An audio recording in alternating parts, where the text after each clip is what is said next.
నిజంగా పేదలకు ఆరోగ్య భద్రత లేని పరిస్థితి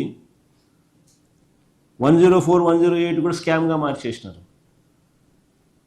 5 కోట్లు నెట్వర్త్ లేనివానికి ఇచ్చినారు 104, 108. మన తెలుగుదేశం ఆఫీస్లో డాక్టర్ల సెల్ అధ్యక్షుడు అంటాడు.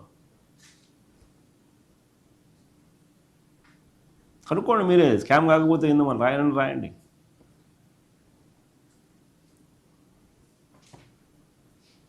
This is the plight. ఓ పక్క ఇంత దారుణంగా ఆరోగ్య వ్యవస్థ ఉంటే మరోవైపు సంజీవిని అంటాడు,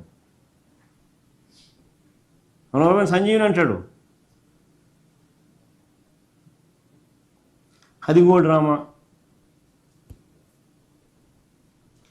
ఇలా ఓవైపున ఆరోగ్యశ్రీని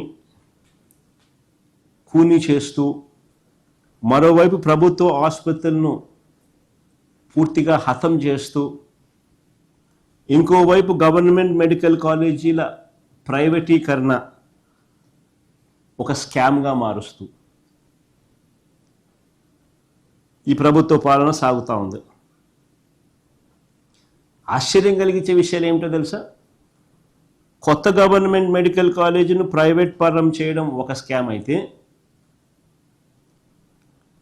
ఆ కాలేజీలు తీసుకున్న వారికి ఒక పెద్ద బొనాన్జా ఇచ్చినాడు. అది ఇంకో పెద్ద స్కామ్. అదేందో తెలుసా? ప్రైవేట్ పరం అయ్యాక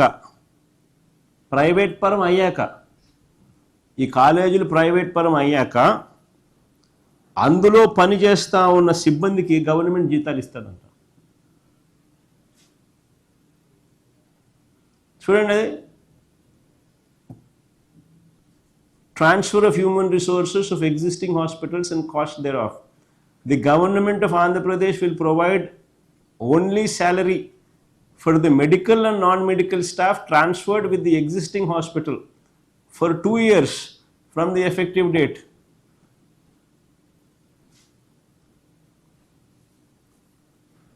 ఒక్కో టీచింగ్ హాస్పిటల్లో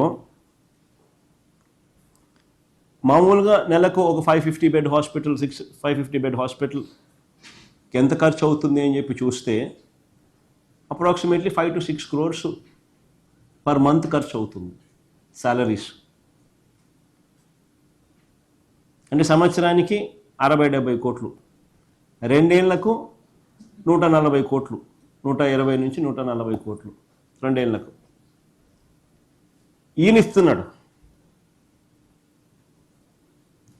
అంటే ఆశ్చర్యం ఏందనంటే, ఇది గవర్నమెంట్ భూమి, గవర్నమెంట్ బిల్డింగులు, గవర్నమెంట్ స్టాఫ్, గవర్నమెంట్ జీతాలు,